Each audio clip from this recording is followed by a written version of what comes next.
दोस्तों नमस्कार, मैं हूं पवन त्यागी। दोस्तों, कॉकरोच पार्टी एक बार फिर से दिल्ली में अराजकता फैलाने के लिए तैयार है। अभिजीत दिपके उसका कहना है कि हम ना तो पुलिस से परमिशन लेंगे और ना ही अपनी बात से पीछे हटेंगे क्योंकि सरकार ने वादा खिलाफी की है। मैं इस पर आपको पहले ही बता चुका हूं कि ये जो कॉकरोच पार्टी वाले हैं इनकी मांग क्या है। इन्होंने मांग की है कि जितने भी लोगों के ऊपर एफआईआर की गई है दिल्ली पुलिस के द्वारा, वो सभी एफआईआर वापस हो। इस पर जब पत्रकार कोई उनसे यह सवाल करता है क्या अपराधियों के ऊपर से भी एफआईआर वापस ले ली जाए जिन्होंने पुलिसकर्मियों को घायल किया है, इस पर यह कहते हैं कि साहब इसके लिए तो गृह मंत्री अमित शाह दोषी हैं। अब अभिजीत दिपके या इन कॉकरोच पार्टी वालों से कोई ये पूछे कि अमित शाह कैसे दोषी हैं, ये कहते हैं साहब वो जो 2900 लोग दिल्ली पुलिस के बकौल दंगे में शामिल थे, जो कॉकरोच पार्टी के आंदोलन में शामिल हुए, ये कहते हैं उसके लिए तो दिल्ली पुलिस ही जिम्मेदार है क्योंकि वो कैसे आए। अब मैं इसमें पहले बता चुका हूं कि वो जो क्रिमिनल कॉकरोच पार्टी के आंदोलन में शामिल थे वो जमानत पर थे, क्रिमिनल थे, जमानत पर थे। और जमानत पर कोई भी आदमी कितना भी बड़ा खूंखार क्यों ना हो, यहां तक कि कई बार आतंकी गतिविधि में भी कोई शामिल है, हमने तो देखा है कि इसी ग्रुप के लोग सुप्रीम कोर्ट तक में चले जाते हैं और कहते हैं साहब इनकी सजा माफ कर दी जाए। यूएपीए की धारा जिनके ऊपर लगी हुई है उनको छुड़ाने की पैरवी ये कॉकरोच पार्टी के आंदोलन में जो जंतर मंतर पे चल रहा था, वहां ऐसे बहुत लोग थे जो सरजिल इमाम और उमर खालिद के लिए टेसुएं बहा रहे थे। तब इनके लिए देश का कानून क्या कुछ भी नहीं है? अभिजीत दिपके से पत्रकार अजीत अंजुम ने बात की और उसका सीधा सवाल था, क्या आपने फिर से एक बार जो आंदोलन की बात कही है, आप कह रहे हैं कि साहब 5 सितंबर को हम तो दिल्ली का जो सबसे प्राइम लोकेशन यानी ऐसा कहें अति संवेदनशील क्षेत्र जिस पे आपको कोई भी धरना प्रदर्शन करने की परमिशन नहीं है, इंडिया गेट, उस एरिया में ये कह रहे हैं साहब वहां तो हमेशा से होते रहे हैं। भाई किसी समय होते रहे होंगे कि कोई कैंडल मार्च निकाल रहा है, कुछ कर रहा है, लेकिन अब जब से संसद पर आतंकी हमला हुआ उसके बाद से देश के अंदर एक कानून बन गया कि संसद के 1.5 किलोमीटर के दायरे में कोई भी धरना प्रदर्शन नहीं हो सकता। किसी को धरना प्रदर्शन करना है उसके लिए एक जगह नियुक्त की गई है जिसका नाम है जंतर मंतर। जंतर मंतर के लिए भी नियम बना दिया गया कि उसके लिए पहले आपको परमिशन लेनी होगी। यदि आप बिना इजाजत इस काम को करते हैं तो बीएनएस की धारा 163 के तहत आपको तत्काल गिरफ्तार किया जा सकता है और यह गिरफ्तारी होती है। लेकिन अभिजीत दिपके अजीत अंजुम से बात करते हुए ये कह रहे हैं भाई परमिशन की क्या जरूरत है, हमारे लिए दिल्ली पुलिस क्या है। तो उन्होंने कहा कि भाई अगर जो है फिर से लाठी चार्ज होगा तो कहते हैं साहब मैं खून बहाने के लिए हम तो तैयार हैं। इसका मतलब यह है कि कॉकरोच पार्टी की फिर से एक बार दिल्ली में अराजकता फैलाने और दंगा करने की तैयारी है। हमने देखा 20 जुलाई को जो दिल्ली में हुआ, ये कॉकरोच पार्टी वाले कह रहे थे हमारा तो आंदोलन शांतिपूर्वक है, हम तो साहब जो ये नीट परीक्षा लीक हुई है इस पर बात कर रहे हैं, लेकिन धर्मेंद्र प्रधान के इस्तीफे की मांग कर रहे थे।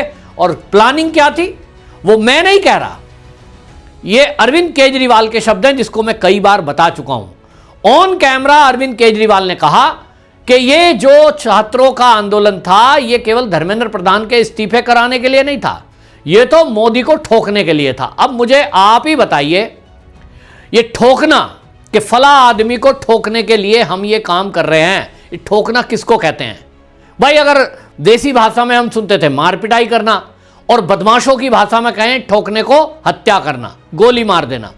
तो अब अरविंद केजरीवाल से दिल्ली पुलिस को यह पूछताछ करनी चाहिए और ये कॉकरोच पार्टी के लोगों को अरविंद केजरीवाल से ही सवाल करना चाहिए कि अगर इनका आंदोलन शांतिपूर्वक था, ये कुछ भी नहीं करना चाहते थे, तब अरविंद केजरीवाल जो इन्हीं के आका हैं, ये उन्हीं की पार्टी के सदस्य हैं, आज भी हैं कि नहीं मुझे पता, लेकिन ये तो सबको जग जाहिर है कि ये आम आदमी पार्टी के ही सदस्य थे। तो भाई अरविंद केजरीवाल बताएं या कॉकरोच पार्टी वाले बताएं कि इस ठोकने का अर्थ क्या था। हमने तो यही सुना है ठोकना माने हत्या करना, तो क्या मोदी की हत्या करने का षड्यंत्र था? अब ये जवाब इनको देना है। लेकिन अब जब अजीत अंजुम जो कि इन्हीं के गुटके हैं वो ऑन कैमरा ये पूछ रहे हैं अपने चैनल पर कि भाई आपने परमिशन ली नहीं, और जो दिल्ली पुलिस के ऑफिशियल हैं वो ये कह रहे हैं कि हमने परमिशन दी नहीं। अभी जब ली नहीं तो देने का सवाल कहां से है? तो ये कहते हैं साहब हमें तो परमिशन लेनी ही नहीं है, ये तो दिल्ली पुलिस का काम है कि हम तो जो है प्रदर्शन करने आ रहे हैं, हम तो अपना मार्च करेंगे थाने तक। ये कह दिया इन्होंने कि हम तो थाने तक मार्च करेंगे और हम इंडिया गेट पे इकट्ठे होंगे। अब ये पुलिस का काम है। सोचिए इसका एरोगेंस देखिए, अभिजीत दिपके का अहंकार देखिए। इसको लगता है कि जैसे बोस्टन से आया था तब उस समय एयरपोर्ट पे ही इसको परमिशन मिल गई थी, फिर इसने जंतर मंतर पे धरना प्रदर्शन किया। पुलिस वाले खूब अनाउंस कर रहे थे 5 बजे के बाद यहां धरना प्रदर्शन अवैध है। इसको लगा ये तो गया ही नहीं, गिरफ्तारी हुई ही नहीं और इसको बैठने दिया गया। 20 दिन आंदोलन चला, वहां खूब अराजकता हुई और अंत में पुलिस कर्मियों को घायल और पुलिस की गाड़ियां तोड़ दी गई। लेकिन अभिजीत दिपके जेल नहीं गया, आशुतोष रांका जेल नहीं गया, सौरभ दास का कुछ नहीं हुआ। और जो जेल में बंद हैं पुलिस के बकौल वो लोग हैं जिन्होंने पुलिस की गाड़ियां तोड़ी और पुलिस पर हमले किए। सवाल ये उठ रहा है कि शुरुआत दिन की बात याद करिए, ये जो अभिजीत दिपके है ये तो ये कह रहा था ये तो बीजेपी के आदमी है, ये तो इन्होंने ही दंगा कराया है, हमारा कोई रोल नहीं है।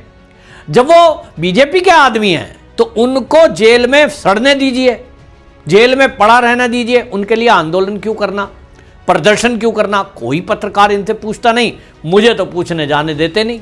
मेरे ऊपर तो स्टैंप लगाई हुई है, ये तो गोदी मीडिया है साहब। मेरे जाते ही तो वहां दौड़ाने शुरू हो जाते हैं, पुलिस वालों को कहने शुरू हो जाते हैं, जी पकड़ो पकड़ो इसको, ये आ गया गोदी मीडिया माहौल खराब करने।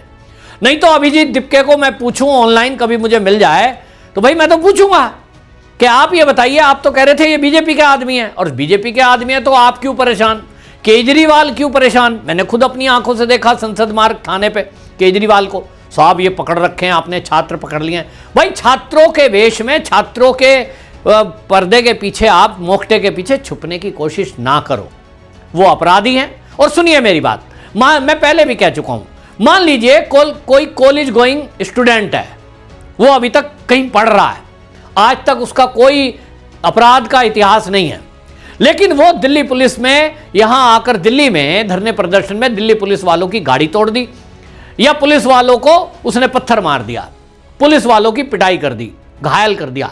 अब उसको इसलिए छोड़ दें कि साहब ये तो कॉलेज में पढ़ता है, ये तो जो है कॉकरोच पार्टी का सदस्य है। क्या ऐसा कोई हमारे भारत के कानून में है कि जो पढ़ने वाला हो उसको जेल नहीं होगी? पढ़ने वाले पर भारत की संविधान का, जो भारत के संविधान के तहत कार्रवाई होनी चाहिए। जो अभी हमारी बीएनएस की धारा बनी है उसमें कहीं लिखा है ऐसा? उत्तर है नहीं, ऐसा नहीं लिखा। कानून ये जरूर कहता है कि यदि किसी का आपराधिक रिकॉर्ड नहीं है तो किसी आम आदमी अपराधी प्रवृत्ति का होगा तो उसको अगर 1 साल की सजा है, अगर कोई पहली बार पकड़ा गया है वो जज साहब के ऊपर है, वो देखते हैं कि बच्चा है, पढ़ रहा है, ऐसा नहीं है कि बगैर जेल छोड़ दें उसको। किसी केस में 1 साल की सजा है तो छात्र होगा तो कह देंगे भाई 6 महीने की कर दो, इसको 2 महीने की कर दो। लेकिन ऐसा कहीं कानून नहीं है कि बड़े से बड़े अपराध के लिए अगर कोई स्टूडेंट है इसलिए छोड़ दिया जाए। तो भाई अभिजीत दिपके, पहले आप ये बताइए कि आप जो जिद पे अड़े हैं ये क्यों? आप कह रहे हो खून भी बहेगा तो बहाएंगे, खून बहाने को तैयार हो या आप दंगा कराना चाहते हो? भाई 20 तारीख को क्या हुआ? अगर दिल्ली पुलिस अपने ऊपर चोट ना सहती, सोचिए दिल्ली पुलिस के जितने जवान हैं उनमें सब ने अपने धैर्य का परिचय दिया। सबके पास पिस्तौल होती है, सब इंस्पेक्टर के पास, इंस्पेक्टर के पास, और सबके पास थी।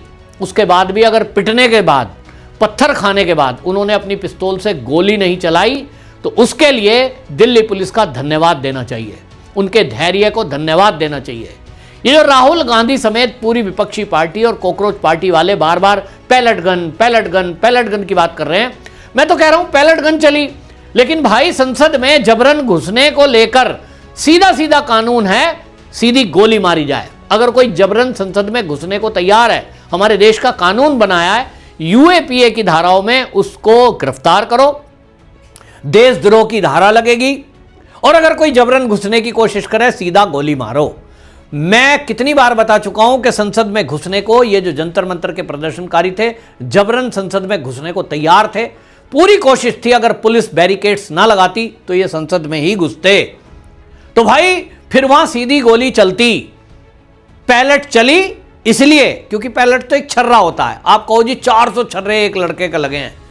भाई पुलिस क्या कह रही है, मेडिकल रिपोर्ट क्या कह रही है, मैं उसमें जा ही नहीं रहा हूं।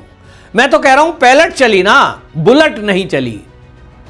चलनी चाहिए थी। कानून ये इजाजत हमारे सुरक्षा बलों को देता है। और यह भी आपको बता दूं, यह कानून मोदी ने नहीं बनाया, ये 2014 के पहले कांग्रेस की सरकार ने बनाया कि यदि कोई देश की संसद में जबरन घुसने की कोशिश करे तो उस पर यूएपीए की धाराओं में उसकी गिरफ्तारी हो, उस पर केस चले, और अगर फिर भी जबरन घुसने की कोशिश कर रहा है कोई, तो सीधा उसको गोली भी मारी जा सकती है। भाई मुझे तो इतना ही पता है, आपको पता है तो आप बता दीजिए। लेकिन अभिजीत दिपके जिद पर अड़ा है। इसका मतलब यही है कि अभी सब कह रहे हैं, मैंने पहले भी आपको बताया, ब्रिक्स सम्मेलन होने जा रहा है। ब्रिक्स सम्मेलन के पहले ये पूरी दुनिया को, भारत को बदनाम करना चाहते हैं और ये दिखाना चाहते हैं कि भारत में तो छात्रों के ऊपर बड़ा अत्याचार हो रहा है, भारत में तो मोदी सरकार बड़ी क्रूर सरकार है, और वो देखिए छात्रों के ऊपर जबरन बल प्रयोग कर रही है। बैकग्राउंड क्या है ये नहीं बताएंगे कि कानून है, सारे जितने भी दुनिया के देश हैं सब में कानून है कि आप धरने प्रदर्शन की आपको बगैर परमिशन उस एरिया में खास तौर पे इजाजत नहीं है जो अति संवेदनशील हो। तो अति संवेदनशील क्षेत्र में ही इनको क्यों धरना करना है? अभिजीत दिपके, आपको कोई धरना प्रदर्शन करना था तो जंतर मंतर जगह तय है, रामलीला ग्राउंड में कर लो, उत्तर प्रदेश में कर दो, रोहिणी में चले जाओ ना। इनको वहीं जाना है जहां वीवीआईपी मूवमेंट होती है।